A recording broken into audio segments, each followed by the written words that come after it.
20 na bata patay sa school bus crash sa Thailand. Sumabog ang gulong ng bus na ito tas tumama sa concrete barrier tas nagkasunog.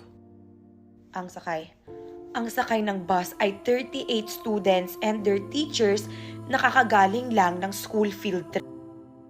20 students at 3 teachers ang pumanaw, natagpuan ang kanilang bangkay.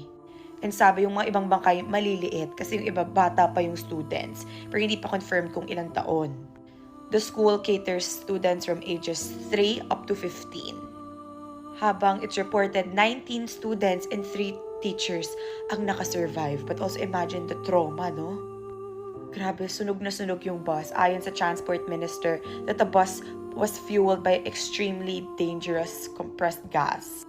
Rest in peace sa mga bata at sa mga guro and get well soon sa mga nag-survive.